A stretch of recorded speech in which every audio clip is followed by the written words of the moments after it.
बड़ दमाद है एगो मालल्ली ईश्वर यादव जी के बड़ दमाद है, ताली से सम्मानित करी। परिवार कितना सुंदर बा, कैसन फुलवारी लगा के गई रहनी है। इमे फुलवारी में बेली चमेली चंपा जूही सब प्रकार के फूल फुलाइल बा। बारी फुलवारी बन रहे यही कामना करब हम। तो जौनी बनया है माई सिकियो न डोले हो तौनी बनवा ना माई मोरे लावेलू बसेरवा हो तौनी बनवा। यही मतलब है। कितना सुंदर हमर बेंजी वाला भाव बजावले। मतलब यही बा सुमरन में भक्ति ले भरा है। आज के भोजपुरी अब पहले के भोजपुरी में यही अंतर हो गई बा। यही हो गई। पहले के भोजपुरी से सुगंध निकले, आज के भोजपुरी से दुर्गंध निकले लगे। पहले हमारे भोजपुरी रहे कि बेटी बहन मेल फीमेल लेके संग बैठ के भोजपुरी सुने लो। आज अकेले सुने में लाज लगे लगल। तब परिवर्तन हो गई बा। पहले हमारा देश के सोना के चिड़िया का है और पीतर के चिड़िया कहे में लाज लगे लगे। पहले एक समय देश हमारा विश्व गुरु के नाम से प्रसिद्ध था। विदेशी लोग यहाँ पढ़ने आते थे भारत में। आज यहाँ के लोग विदेश जा रहे हैं। तब परिवर्तन ही प्रकृति का नियम है। हाय रे दैवा ये सोनवा के देश रे कहाँ गईले गीता गांधी जी के उपदेश रे। हाय रे दैवा ये सोनवा के देश रे खोजला पकत ही मिली बाइबिल पुराण में हमारा देश के आदमी छोड़ी पंछी रहे ज्ञान में काग भुसुंडी कैसे रहले खगेश रे हमारा देश के कौआ रामायण की कथा कहे। हाय रे दैवा इस सोनवा के देश रे हमारा मगध में नालंदा यूनिवर्सिटी जहाँ विदेशी लोग पढ़ने आते थे। एक दिन शौक से देखे गई नहीं खंडहर हो गई बा यार। ये महाराजों में कुत्ता कुत्ती के बच्चा खेला तरह से हमारे देशवा में बड़े हुए नालंदा आज कहे बुधिया में लाग गई फंदा। देखो डिग्री खाती लोग जाता विदेश रे। हाय रे दैवा इस सोनवा के देश रे। अब तो इतना तक हो गई कि हमरा कहे पड़ल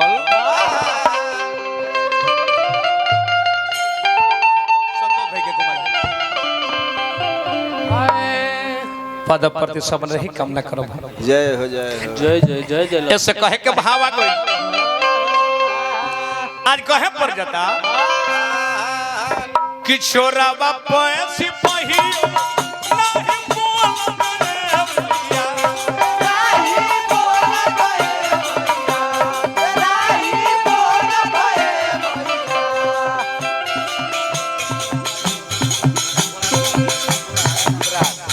कोढ़ारा पंचायत के प्रधान पद के प्रत्याशी राम बाबू यादव जी सियालदह पद प्रतिष्ठा में नहीं हम कामना करब।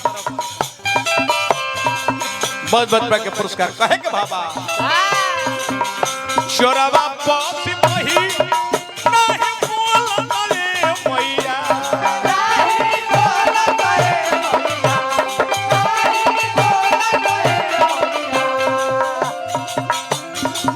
बहुत बहुत प्रशंसा सम्मान है रुपया के बारिश से माई राउर दया होला।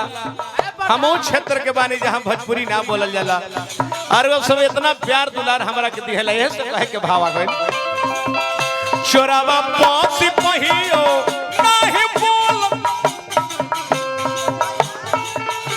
आरजेडी परिवार हमारे रुदल यादव जी की ओर से बड़ी बड़ी रुपए के पुरस्कार हार्दिक हार्दिक प्रणाम बा। चोरावा पासी पहियो नहीं बोल रे मैया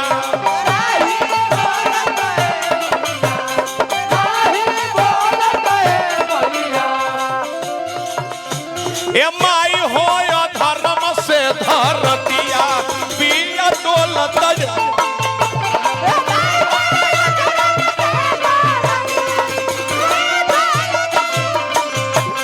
माई मोरा धर्म से धरतिया पिया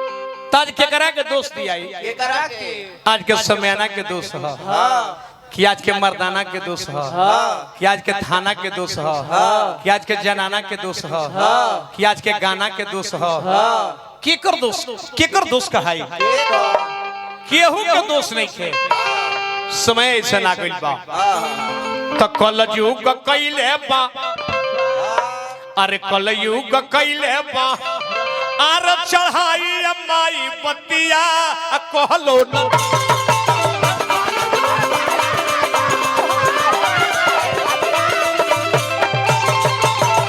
कलयुग कइले बा चढ़ाई माई बतिया कहलो न जाता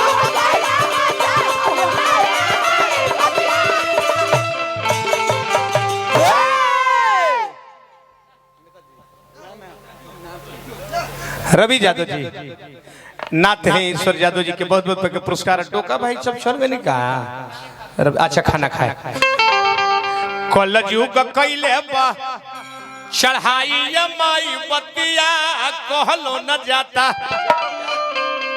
आज अबर भइले जबर सबर अबर भइले जबर सबर आर कतनाल कोही लागे अन्नी बही न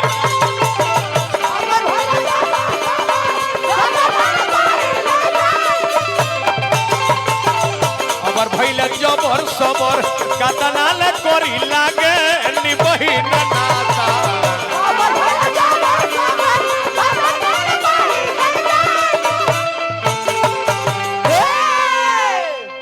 अभियंता जी आज टीका खोले बनो वही धर्म के फीका खोले बड़का बड़का साधु के देख लेनी जा के रहे जेकरा चरण में प्रधानमंत्री मुख्यमंत्री सष्टांग दंडवत लोग करे और वैसे साधु बलात्कारी में पकड़ा के जेल में चल जाते रहे रघुपति राघव राजा राम जेल के भीतर आशा राम ऐसे हमरा कहे पड़ल कि साधु वो फकीरा कटोरी खोल करे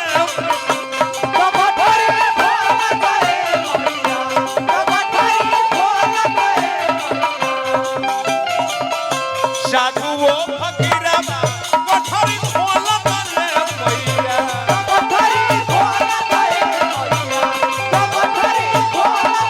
हे माई मरायो धर्म से धर दिया पिया डोलत जे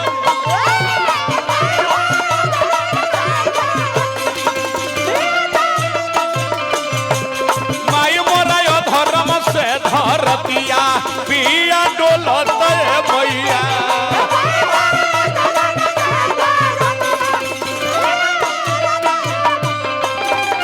ओह के चढ़ई मोए भैया चुनरी नहरिया रवा हो की गंगा हो भैया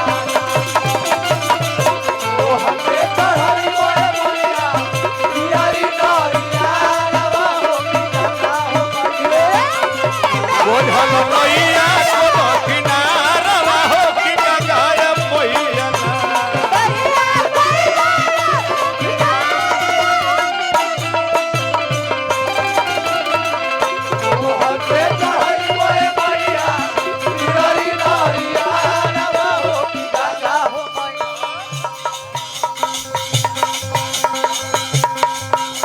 भाई हमारे सनोज यादव जी तालीस से सम्मानित करी यहाँ का बंटी भाई तुम्हें को माला लो भाई पद प्रतिष्ठा बना रहे आजा तो हक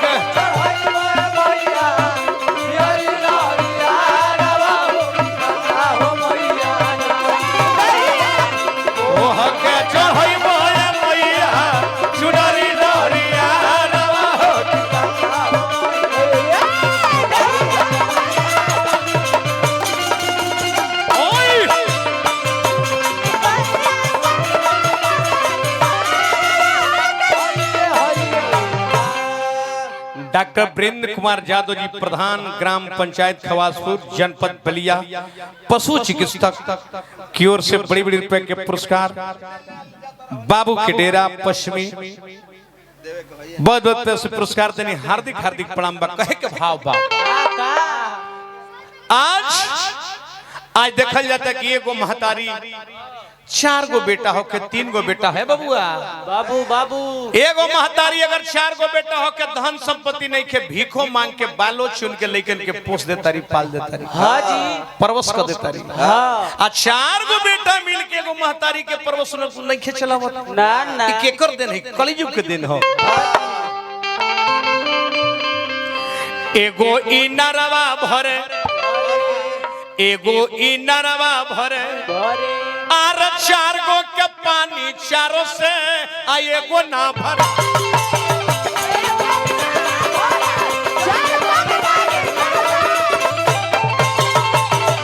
एगो ई नरवा भरे 4 गो के पानी चारों से एगो ना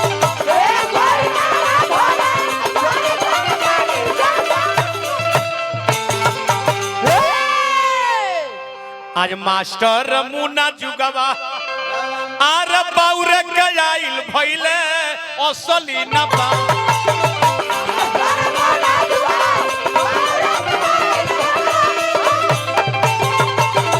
मास्टर मुना जुगवा बाउरे गयाइल भइले असली न पाता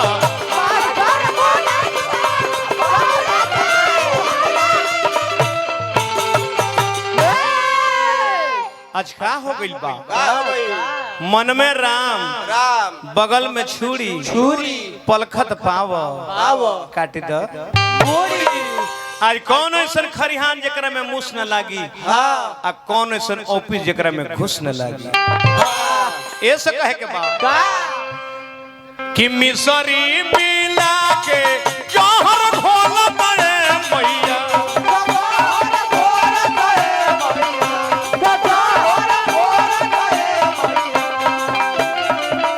मिसरी मिला के जहर घोल बड़े मैया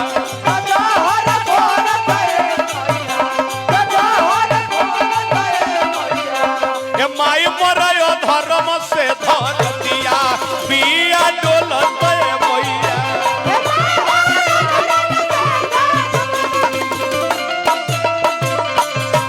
माई मरयो धर्म से धर दिया बिया डोलत मैया माई हो धर्म से धर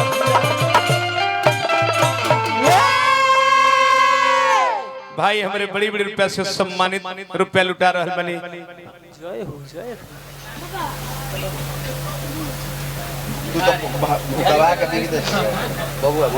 बॉर्डर सेक्रेटरी फोर्स बीएस हमारा सिटू भाई रुपया के बारिश के नहीं अब चलत चलत में हम देश रक्षक हैं हम इनका के साथ साथ इनकर माता पिता के प्रणाम करम जिन्होंने अपना पुत्र को पाल पोस कर देश के सेवा के लिए लगा दिया वैसे माता पिता के मैं चरण बंदन अभिनंदन और स्वागत करता हूं। हम जितेंद्र भाई से प्रार्थना करें हमारे मंडली में आई एगो माला से सम्मानित करके हमनियों के जय बोलब जा हनुमान जी के डोका भाई राणा भाई रवि भाई जहां भी हो आई पद प्रतिष्ठा बन रही कामना करो।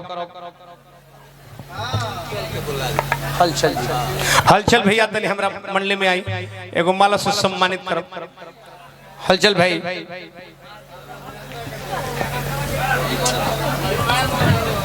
अच्छा खाना खाता नहीं कौन बात तो और देवता चित्त न धरई हनुमत सही सर्व सुख है कराई जुआ नेता हमरा रवि राणा जी आई एगो ऐसा रास्ता बतैले कि हम सड़ देना ये गई लिखी न तो गांव गांव घूमत रहती है तो ताली से सम्मानित करी।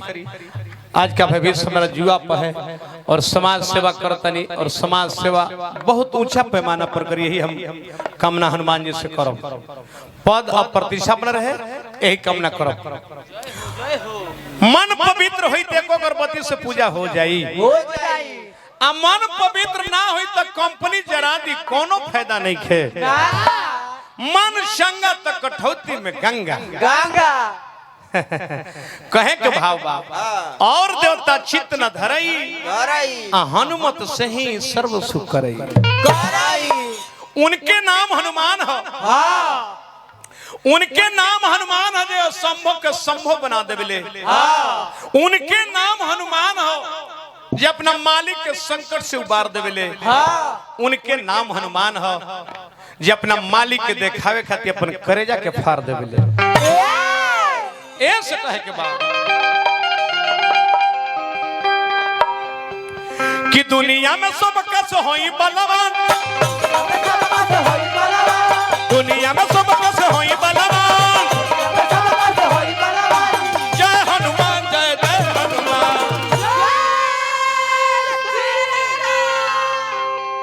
राउर चरनिया में गिर के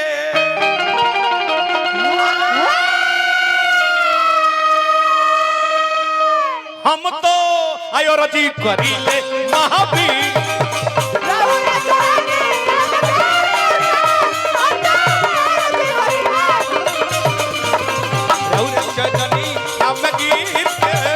हम तो रजी करीला महावीर के।